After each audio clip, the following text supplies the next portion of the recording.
Ahoj, já jsem Anička a od roku 2025 studuji na University College London. V tomhle videu bych se s váma chtěla podívat, jak studium probíhá, jaký mají celkově přístup k tomu studiu, kolik času tomu věnuju, ať už týdně, tak kolik měsíců v roce. Dále, jaký tam mají známkovací systém, co od studentů doopravdy chtějí. A nakonec, jaký jsem měla kulturní šoky, co mě fakt překvapily. Do Anglie jsem se rozhodla jít studovat hlavně kvůli oboru, což je Medical Innovation and Enterprise. Je to hrozně maličký obor, který je ovšem úplně jediný v Evropě a krásně prolíná ať už ty lékařské vědy s podnikatelskou sférou a nějakým startupovým prostředím. V prvním ročníku jsme se hlavně zaměřovali na Medical Sciences, tady máme výčet nějakých předmětů, co jsem tam měla. Moc se mi líbilo, jak ty měli poskládaný, protože, jak můžete vidět, tak každý ten předmět nebo modul tak neměli jenom anatomie, nebo jenom fyziologie, nebo jenom ledviny. Ale vždycky se snažili dát do nějakých komplexních celků, aby nám to všechno dalo navzájem smysl. Na střední jsem byla zvyklá, že když se člověk naučil fakty, tak byl za vodou a dostal 1. Ale tady tak vůbec nefunguje. Tady to, že se člověk naučí fakty, tak se to bere jako naprostá samozřejmost. A může dostat na nejvýš 2 za to naučení perfektních faktů. Ale kdyby člověk chtěl dostat 1, tak musí udělat něco navíc a musí si udělat ty správné propojky mezi těma informacema a přijít s něčím vlastním nebo něčím navíc. Nějaký jako additional information nebo nějaký jako further research, který do toho předmětu dá a nainvestuje. Vyučující se hodně zaměřovali na to kritické myšlení a na to, abychom furt challengeovali ty informace, které dostáváme. Co se mi moc líbilo je, že jsme na konci roku dostali takový skupinový projekt, kde jsme dostali vlastně pacienta se všema jeho informacemi, s čím přišel do nemocnice, s čím se potom vrátil do nemocnice ještě po 14 dnech. A my jsme měli použít všechny ty informace, co jsme se za ten rok naučili a vyřešit tenhle případ. Ať už od toho, co se mu dělo 20 let předtím, než vůbec do té nemocnice přišel, přes to, jak na něj působily léky, který při první návštěvě dostal a jestli to bylo správné rozhodnutí, až po to, jakou má prognózu, jaký má šance na přežití. Co jsem si všimla už třeba u IP kurzu oproti české střední škole, tak teďko na té vysoké škole, kde ovšem nemám porovnání s českou, je, že ty Angličané se hodně zaměřují na tu molekulární úroveň. Což samozřejmě asi ve filozofii nebo v jiných než těch biologických předmětech nebude úplně relevantní. Každopádně u těchto medical sciences mi to přijde hodně zajímavý. Na co jsem byla zvyklá v Čechách je, že když prostě člověk se nechoval úplně nejlíp, nebo to nemuselo být ani nejlíp, ale tak, jak se ten učitel představoval, tak prostě ten člověk dostal seřváno, nebo se na něj ten učitel blbě tvářil, dal mu horší známku jenom protože, což nevím, jestli je pak pedagogicky správně nebo špatně, já neumím to zhodnotit. Ale tady v Anglii tak tohle si nikdo nedovolí. Všichni s váma jednají jako s člověkem, jako s kolegou. Berou vás jako neskutečně hodnotného člověka, neskutečně hodnotnou mysl, která může přijít s nějakým dalším objevem, který dostane Nobelovku. Jak už jsem zmiňovala, tak ty vyučující se nezaměřují na to, abyste si teda správně nabiflovali ty fakty, protože před každou přednáškou člověk dostává materiály a různé videa, studie k pročtení, který si člověk musí nastudovat, udělat si výpisky, mít to už před přednáškou v hlavě srovnaný a potom na té přednášce ten vyučující buď rozšiřuje tyhle informace, nebo už s nima reálně pracuje a zase dá třeba nějaký klinický příklady a chce po těch studentech, aby se rozvíjela diskuze, jak se to má řešit, proč se to tak má řešit a je to velmi interaktivní. Chtějí, aby ty studenti si vybudovali sebevědomí a aby se o tom naučili myslet. Takže nechtějí, aby tam ty lidi pasivně seděli, ale aby reálně, když už tam přišli na takovouhle školu, tak aby používali tu svoji hlavu. A budu to zase porovnávat s tou střední, protože nemám to porovnání s českou vysokou školou. Ale na střední až na pár výjimek tu hlavu po mně nikdo používat nechtěl. Takže mi přijde úplně úžasný, že když jsem právě přišla do té Anglie, tak úplně na každý přednášce jsem cítila, jak se mi reálně ty synapse tvořej a nový mozkový dráhy tvořej. Úplně mě pálil mozek, se mi čoudilo z hlavy. Neskutečně jsem si to užívala. Co se týče času, co jsem do studia věnovala, tak je to rozdělené na ty hodiny, kde jsem byla na těch přednáškách a seminářích a na ty hodiny, co jsem se připravovala doma. Tady to mají asi půl na půl, takže člověk si řekne, ty v té škole trávíš skoro nic, ale na druhou stranu pak je tam spoustu těch příprav. Ty přednášky, semináře a tutoriály jsem měla asi tak 15 až maximálně 20 hodin týdně, s tím, že to bylo rozházené po celém týdnu na různých místech. Ta druhá část těch domácích příprav tak mi zabrala taky nějakých 15 až 20 hodin týdně, takže bych dohromady řekla prostě 30-40 hodin za týden. Co se týče měsíců za rok, tak to většina lidí v Čechách je vždycky naprosto konsternovaná, že už jsem zase doma. Protože my jsme začínali na konci září s tím, že ten školní rok končí někdy v květnu. Záleží, kdy v květnu, může to být na začátku května, může to být na konci května, záleží, kdo jak má dlouhý zkouškový období. Každopádně je to rozdělené na 3 trimestry, něco jako těhotenství. Ten první a druhý trimestr jsou, kdy se učíme, a třetí trimestr je pro zkouškový období. Ten první trimestr je od konce září asi do půlky prosince, s tím, že od půlky prosince do půlky ledna jsme měli volno. Potom zase od půlky ledna asi do konce března jsme měli druhý trimestr, potom měsíc volno, nebo necelý měsíc, ale třeba 28 dnů, a potom ten květen byl to zkouškový období. Myslím, že právě v Anglii mají to také poskládaný, a ten čas, kdy reálně člověk chodí na tu univerzitu, je asi nejkratší z veškerých škol v Evropě, anebo velmi blízko tomu nejkratšímu času. Co se týče toho známkování, tak my jsme byli známkovaní podle jednak těch zkoušek, které byly na konci roku, ale i podle různých courseworks. Ty courseworks byly pro každý předmět, pro každý ten modul trochu jiný, podle toho, co ten modul vyžadoval jako learning objectives, ty learning outcomes, co oni chtěli, abychom si z toho odnesli. Takže třeba pro ten modul s ledvinama, tak po nás chtěli najít hlavní příčinu chronic kidney disease, takže chronického onemocnění ledvin ve Střední Americe, protože tam je těch chronických onemocnění ledvin hrozně moc a chlapi tam na to umírají ve 30 a vlastně nikdo nenašel tu hlavní příčinu. Je to samozřejmě multifaktoriální záležitost takovýhle onemocnění, ale oni po nás chtěli dát na chvilku stanout, že to má milion faktorů a najít ten jeden faktor, na který by se měli zaměřovat plně nejvíc.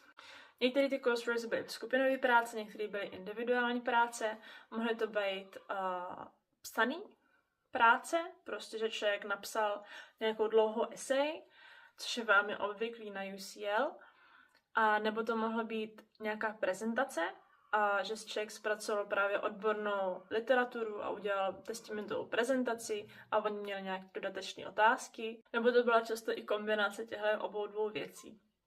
V jednom modulu jsme měli skupinovou práci a tam jsme si je hodnotili i navzájem, že asi 5% toho předmětu bylo hodnocení právě spolužáků v té skupinové práci. Což jsem se s tím setkala úplně poprvé a moc se mi to líbilo, protože ten vyučující nevidí do těch skupinových prací a také se mohli ty spolužáci hodnotit navzájem. Jinak jak se rozdělovaly ty skupinové práce, mi přišlo taky naprosto fascinujících. Nebylo to jako kdo jste kamarádi, jdete se do skupinky a budete ve skupince, ale bylo to rozdělované podle toho, jak dobře kdo na tom byl akademicky, nebo jak dobrý skóre ten člověk měl.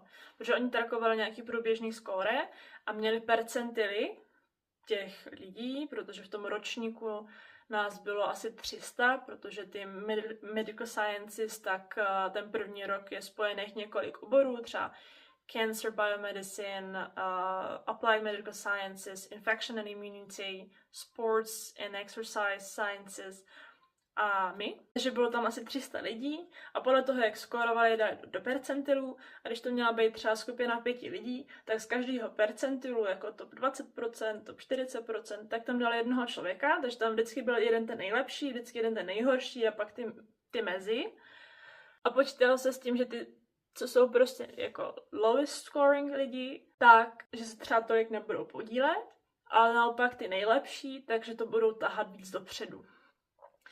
A tímhle vlastně zabezpečovali to, že ty skupinové práce jsou fakt fair a odpovídá to tomu, kolik tomu do toho ty lidi dají.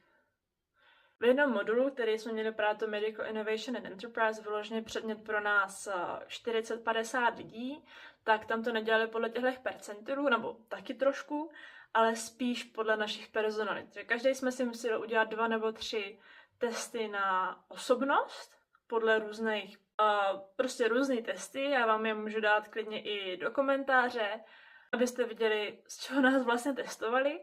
A aby ta skupinka co nejvíc sedla, byla co nejvíc efektivní, tak nás podle toho zařadili do těch skupin. To známkování je tam v procentech, s tím, že nad 70% je jednička. A člověk si řekne 70%? Teď to je prostě v Čechách 3, nebo něco takového. Ale ono vůbec tady. Protože takových 60% je, když člověk se naučí fakt všechny ty fakty přesně perfektně, jak ten člověk chce, jak ten profesor chce. A úplně všechno nad to je to advanced research, co ten člověk jako dal ještě navíc do toho kurzu, protože oni chtějí, aby ty lidi se jenom tupě neučili to, co jim servírují pod nos, ale aby se zajímali o to, co je zajímá a jakou specializaci budou chtít mít v budoucnu. Takže dávají prostor, aby ten člověk se rozvinul v tom, čem doopravdy chce a podle toho ten člověk dostane tu známku. Samozřejmě každý ten předmět to má malinko jinak, ale zhruba takhle. To jsem tak pochopila, tak za ty 3 roky toho bakalářského studia, tak ta známka bude jenom jedno prostě číslo, 1% a všechny ty jako jednotlivé známky z jednotlivých modulů budou vlastně úplně jedno. Z toho prvního roku se do té celkové známky za ten bakalářský titul počítá asi 10%, z druhého ročníku asi 30% a z toho třetího ročníku 60%. Ten třetí ročník je nejdůležitější pro tu celkovou známku.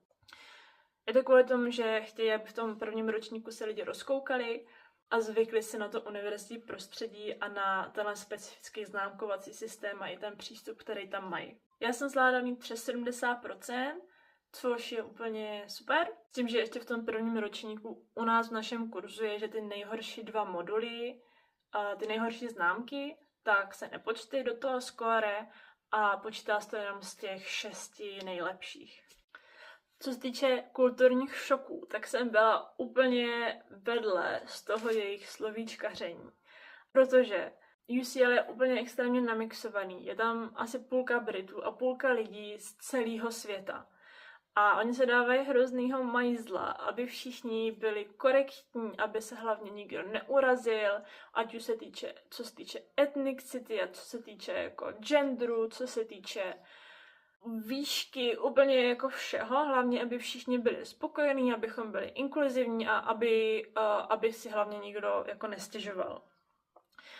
Takže jsme museli dělat i samostatný takový kurz a dělat z toho takovou malou zkoušku na to, abychom jako uměli být korektní. A já si pamatuju tady v tom kurzu, že tam bylo, že se třeba, když jako se bavíte s někým z Brazílie a on je vysoký, že mu nemůžete říct, Ježišmarja, ty jsi vysoký na to, že jsi z Brazílie, protože ten člověk by se mohl urazit. A já s mým českým přístupem, kdy řeknu, co si myslím, jsem se bála mluvit první týdny, aby se někdo neurazil. Ale pak jsem si samozřejmě našla ty svoje kamarády, kde jsem mohla být trošku otevřenější a který mě brali taková, jaká jsem a chápali, že nejsem úplně nejvíc korektní, ale zároveň, že mám úplně všechny ráda a nemyslím to špatně. Ale dlouho jsem se tím trápila. Druhý kulturní šok, nebo ani ne kulturní, ale prostě šok, jsou ty přechody. Protože v Anglii samozřejmě jezdí na druhé straně a já vždycky jsem naučená doleva, doprava, doleva. Teď nevím, jestli říkám správně, ale prostě jsem naučená tou hlavou na tu jako jednu stranu se koukat. Ale tady je to na druhou stranu a já jsem si to celý ten rok nezvykla a nevím, jestli si zvyknu. A třetí věc je strava. Protože já jsem hodně na zdravý životní styl a na preventivní medicínu A už v Čechách mi přijde naprosto šílený, kolik ultrasprocesovaných potravin se prodává a kolik toho lidi konzumují. Podle statistiky to je asi nějakých 30% a věděla jsem, že v Anglii a v Americe je to daleko víc. Ale když jsem tam přišla do nějakého supermarketu, tak já jsem byla naprosto udivená tím, kolik tady těch ultrasprocesovaných potravin se tam prodává. Fakt půlka toho obchodu prostě jsou nějaký pytlíkovaný věci s těma glukózo, fruktózovejma syrupama a 10 aditivama. A těm lidem to přijde naprosto normální tohle konzumovat a úplně v pohodě to mají 6krát denně k svačině, k snídani i k obědu a možná večeři si dají jako normální. Může to být hodně subjektivní názor, ale přijde mi, že hodně lidí je tam jako hodně nemocných a to i třeba v mojí generaci. V tom ročníku, když jde první rok na univerzitu, tak těm lidem je tam většinou třeba nějakých 17-18, těm nejstarším je tam 19, ale těch je tam hrozně málo. Mně bylo 19, takže jsem byla o trošku starší, což taky může to být nezvyk, být trošku s mladšími lidma, ale člověk se potom najde ty svoje, je to úplně v pohodě. Abych se vrátila k té stravě a k těm nemocem, tak mi přišla hrozně zvláštní mentalita, že ty moji spolužáci se třeba bavili, jako co kdo bere za léky, protože ten má astma, ten má ekzémy, ten má epilepsii, ten má obezitu, ten má lupénku, ten má prostě nějaký jiný onemocnění a všichni se tam předháněli, jako kdo bere víc léku a kdo bere víc léku, také jako víc cool.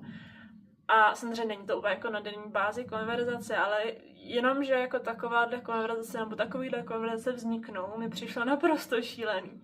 Já jsem moc vděčná, že jsem na tuhle školu mohla jít, i když to bylo extrémně náročné a furt je to extrémně náročný, protože naprosto většinu věcí si řeším sama.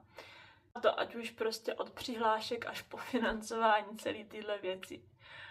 Moc se těším na příští rok, doufám, že to budu moct v klidu dokončit.